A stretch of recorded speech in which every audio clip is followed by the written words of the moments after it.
आज जो हम टॉपिक कर रहे हैं टॉपिक का नाम है change the voice. Change the voice means आपने एक्टिव वॉइस को पैसिव वॉइस में चेंज करना है, अगर पैसिव वॉइस आ जाए तो एक्टिव वॉइस में चेंज करना है। ठीक है, very important topic according to the boards point of view, specially for 9th and 10th class. आज हम पास्ट टेंस करेंगे। ठीक है, पास्ट टेंस के जितने भी टेंसेज हैं उनको एक्टिव से पैसिव में कैसे कन्वर्ट करना है। पास्ट के 3 ही एक्टिव से पैसिव में कन्वर्ट हो सकते हैं, पास्ट डेफिनेट है, पास्ट कंटिन्यूस है, पास्ट परफेक्ट है। तो सबसे पहले हम देखेंगे जो पास्ट डेफिनेट का एक्टिवाइज टेंस होता है उसकी पहचान पता होनी चाहिए। हेल्पिंग ऑफ डिड आता है, डिड के साथ वर्ब की फर्स्ट फॉर्म होती है, ओनली नेगेटिव और इंटरोगेटिव। सिर्फ अगर नेगेटिव नोट वाला सेंटेंस आ जाए, इंटरोगेटिव अगर क्वेश्चन आ जाए तो उसमें डिड के साथ वर्ब की फर्स्ट फॉर्म होगी। ठीक है, और उसके बाद सेकंड फॉर्म आएगी ओनली इन पॉजिटिव सेंटेंस। ठीक है, नेगेटिव और इंटरोगेटिव में आपने देख लिया फर्स्ट फॉर्म आएगी, अगर वो पॉजिटिव सेंटेंस है तो सिर्फ सेकंड फॉर्म आएगी, कोई हेल्पिंग वर्ब नहीं होगा उसके साथ। जब आपने उसको पैसिव में चेंज करना है तो वाज वर्ब के साथ थर्ड फॉर्म लगानी है। नेक्स्ट है पास्ट कंटिन्यूस। पास्ट कंटिन्यूस आ जाए तो उसकी पहचान होती है एक्टिव में वाज वर्ब होता है, फर्स्ट फॉर्म के साथ आईएनजी होती है। जब आप उसको कन्वर्ट करते हो तो सेम हेल्पिंग और वाज वर्ब रहता है और बीइंग के साथ थर्ड फॉर्म आएगा। इस तरह जो पास्ट परफेक्ट होता है तो एक्टिव में हैड के साथ थर्ड फॉर्म है, और जब आप उसको पैसिव में चेंज करते हो तो हैड के साथ बीन के साथ थर्ड फॉर्म आएगी। अब हम इसकी एग्जांपल चेक कर लेते हैं, एग्जांपल से मजीद क्लैरिफाई हो जाएगा कि एक्टिव से पैसिव में कैसे कन्वर्ट करना है, पैसिव से एक्टिव में कैसे कन्वर्ट करना है। तो सबसे पहले देख लेते हैं सेंटेंस। जब भी आपने एक्टिव से पैसिव में कन्वर्ट करना है सबसे पहले आपने टेंस पहचानना है, टेंस कौन सा है, क्योंकि टेंस की पहचान होगी तो आपको इस टेबल के हेल्प से पता चल जाएगा पैसिव में कौन सा हेल्पिंग वर्ब लगाना है। तो सबसे पहले लिखा you took a bath daily, तो ये आपने टेंस पहचाना है, यू सब्जेक्ट है, यहाँ पे टुक यहाँ पे वर्ब है, इसमें कोई हेल्पिंग वर्ब नहीं है। हमने पहले भी किया, जिस सेंटेंस के अंदर कोई भी हेल्पिंग वर्ब ना आए या तो वो प्रेजेंट इंडेफिनिट होता है या वो पास्ट इंडेफिनिट होता है। प्रेजेंट इंडेफिनिट में वर्ब की फर्स्ट फॉर्म होती है, पास्ट इंडेफिनिट में वर्ब की सेकंड फॉर्म होती है।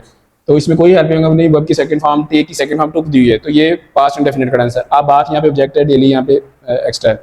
तो जब आपने इसको कन्वर्ट करना है, सब्जेक्ट यू है, टुक यहाँ पे वर्ब है, अब बात यहाँ पे ऑब्जेक्ट है, तो आपने ऑब्जेक्ट को सब्जेक्ट बना देना जब आपने पैसिव में कन्वर्ट करना है। तो यही रूल है, जब भी आपने एक्टिव से पैसिव में कन्वर्ट करना है, कोई भी टेंस आ जाए, ऑब्जेक्ट को सबसे पहले आपने सब्जेक्ट बनाना है। अब बात यहाँ पे ऑब्जेक्ट है, इसको हम अब बात यहाँ पे एज अ सब्जेक्ट बना लेंगे। पास्ट इंडेफिनिट को जब आप पैसिव में कन्वर्ट करते हैं उसको हम हेल्पिंग ऑफ वाज या वर लगाते हैं। अब बात यहाँ पे सिंगुलर है इसलिए वाज लगाएंगे, अगर प्लूरल होता तो हमने वर लगा देना था। टेक की थर्ड फॉर्म टेकन आएगी, क्योंकि पैसिव में जितने भी टेंस है सबके साथ थर्ड फॉर्म लगती है टेकन, और जब भी पैसिव करना है थर्ड फॉर्म के साथ बाय लगाना है। और यू यहाँ पे सब्जेक्ट है, यू की ऑब्जेक्टिव फॉर्म यहाँ पे यू ही आएगी, और डेली यहाँ पे एक्स्ट्रा था, एक्स्ट्रा डेली आएगा। जब भी आप सब्जेक्ट से ऑब्जेक्टिव फॉर्म में जाते हैं तो उसकी फॉर्म चेंज हो जाती है। सिर्फ दो ऐसे सब्जेक्ट हैं, यू और इट, वो सेम ही रहते हैं। अगर स्टार्ट में यू है तो एंड पे भी ऑब्जेक्टिव फॉर्म भी यू रहेगी, अगर स्टार्ट में इट है तो एंड पे भी ऑब्जेक्टिव फॉर्म इट ही रहेगी। लेकिन जो दूसरे सब्जेक्ट आते हैं वो चेंज होते हैं। अगर ही आता तो यहाँ पे हिम हो जाना था, यहाँ पे शी सब्जेक्ट होता तो हर होना था। ठीक है, यहाँ पे दे होता तो ऑब्जेक्ट यहाँ पे देम होना था। ठीक है, आई होता है यहाँ पे ऑब्जेक्ट मी होना था। इसके अलावा कोई और हेल्पिंग कोई नेमिंग वर्ड आ जाए तो वो सेम एज ए सब्जेक्ट और ऑब्जेक्ट में सेम ही रहते हैं। नेक्स्ट एग्जांपल देख लेते हैं। अगर इसका नेगेटिव सेंटेंस आ जाए, नेगेटिव में आपने देखा था डिड के साथ वर्ब की फर्स्ट फॉर्म आती है, डिड नॉट के साथ वर्ब की फर्स्ट फॉर्म आएगी। अगर यहाँ पे नेगेटिव सेंटेंस होता है, यहाँ पे आपने देखा है डिड के साथ वर्ब की फर्स्ट फॉर्म आएगी तो टू की फर्स्ट फॉर्म टेक होनी है। यहाँ पे अगर सेंटेंस क्या होता है, you did not take a bath daily, तो जब आपने इसको चेंज करना था वही हेल्पिंग वर्ब वाज वरना सिर्फ नोट आना था। ठीक है, आ बात वाज नोट आ जाना था। अगर ये नेगेटिव होता तो यहाँ पे नोट लगा देना था, बाकी सारा सेम ही रहेगा, टेकन बाय यू डेली। अब नेक्स्ट सेंटेंस देख लेते हैं, they were playing cricket. Was verb के साथ फर्स्ट फॉर्म के साथ आईएनजी हो तो वो पास्ट कंटिन्यूस होता है। वर्ब प्लेइंग से पता चला ये पास्ट कंटिन्यूस का टेंस है। जब आपने इसको पैसिव में चेंज करना है तो वाज वर्ब के साथ बीइंग के साथ थर्ड फॉर्म आएगी, क्रिकेट। क्रिकेट यहाँ पे ऑब्जेक्ट है, जब आप इसको चेंज करोगे तो क्रिकेट एज ए सब्जेक्ट चला जाएगा, इसका हेल्पिंग और वाज या वर आएगा। क्रिकेट सिंगुलर है तो वाज आएगा, यहाँ पे प्लूरल होता तो हमने वर लगाना था। साथ बीइंग आएगा, वर्ब की थर्ड फॉर्म आएगी, बीइंग लगा दिया। प्ले की थर्ड फॉर्म आएगी प्लेड, और जब भी पैसिव में चेंज करना है बाय लगाना है। और दे यहाँ पे सब्जेक्ट था, दे की ऑब्जेक्टिव फॉर्म देम होता है, हमने देम लगा देना है। अगर यहाँ पे नेगेटिव नोट वाला सेंटेंस होता तो यहाँ पे वर नोट होना था, इधर भी आपने वाज नोट लगा देना था। अगर ये इंटरोगेटिव क्वेश्चन होता तो ये वाज वर से स्टार्ट होना था, इधर भी आपने वाज वर से स्टार्ट करना था, बाकी सारा स्ट्रक्चर सेम रहेगा। इस तरह अगर ये भी क्वेश्चन होता अगर डिड से स्टार्ट हो रहा था, did you take a bath daily, तो यहाँ भी आपने हेल्पिंग वर्ब वाज से स्टार्ट करना था, was a bath taken by you daily. ठीक है, हेल्पिंग वर्ब से स्टार्ट होना था। बस आपने देखना अगर एक्टिवाइज में कोई सेंटेंस हेल्पिंग वर्ब से स्टार्ट हो रहा है तो पैसिवाइज में भी हेल्पिंग वर्ब से स्टार्ट होगा। अगर एक्टिवाइज में नोट वाला सेंटेंस है तो पैसिवाइज में भी नोट ही आएगा। ठीक है, ये ज़हन में रखना आपने।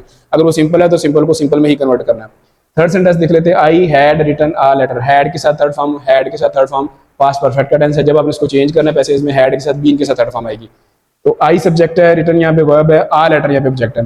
लेटर यहाँ पे ऑब्जेक्ट है, ये एज अ सब्जेक्ट चला जाएगा लेटर, और पैसिव में हैड हो जाएगा। ठीक है, तो क्योंकि थर्ड फॉर्म में थर्ड फॉर्म से पहले बीन लगाएंगे, वर्ब की थर्ड फॉर्म रिटर्न आएगी, उसके बाद बाय आएगा, और आई सब्जेक्ट, आई की ऑब्जेक्टिव फॉर्म यहाँ पे मी आ जाएगा। ठीक है, आपने एक्टिव से पैसिवाइज में कन्वर्ट करते वक्त पहले तो स्टेबल को ये ज़हन में रखना है। अभी एक्टिवाइज का हेल्पिंग वर्ब ये है, इसकी वर्ब की फॉर्म ये है, पैसिवाइज का हेल्पिंग वर्ब ये है, वर्ब की फॉर्म ये है, तो आप लोग इजीली एक्टिव से पैसिव में कन्वर्ट कर सकते हो। तो अगर इसी तरह पैसिवाइज अगर क्वेश्चन में आ जाए तो उसको एक्टिवाइज में भी कन्वर्ट करने का आ जाता है उसी तरह, यानी थर्ड फॉर्म के साथ बाय दिया हुआ सब में, सारे पैसिवाइज में वर्ब की थर्ड फॉर्म के साथ बाय दिया हुआ है, तो वहां से पता चल जाएगा पैसिवाइज है, उसको एक्टिवाइज में कन्वर्ट करना है। उसी तरह ये जो लास्ट में ऑब्जेक्ट होगा उसको स्टार्ट में सब्जेक्ट लेंगे यू, और उसकी एक्टिवाइज फॉर्म में आपको सेकंड फॉर्म लगानी है, तो टेकन की फर्स्ट सेकंड फॉर्म टुक होगी, सब्जेक्ट यहाँ पे अब था, यहाँ पे एज ऑब्जेक्ट चला जाएगा और डेली उसी तरह ही आ जाएगा। यानी आपने इसका ऑपोजिट कर देना, अगर पैसिव वॉइस आ जाए तो उसको एक्टिव वॉइस में कन्वर्ट करना है, उसको ऑपोजिट कर देना है, ठीक है। इस तरह प्लेड बाय है तो ये भी पैसिव वॉइस है, इसमें भी आपने प्लेड बाय थर्ड फॉर्म है, तो इसी तरह लास्ट वाला देम में स्टार्ट में सब्जेक्ट चला जाएगा, और इसको उल्ट करेंगे तो एक्टिव वॉइस में वाज वर्ब के साथ फर्स्ट फॉर्म के साथ आईएनजी है, दे के साथ वर्ब लगता है, प्लेइंग क्रिकेट आएगा, ठीक है। ये लास्ट ये सब्जेक्ट था तो ये ऑब्जेक्ट बन जाएगा।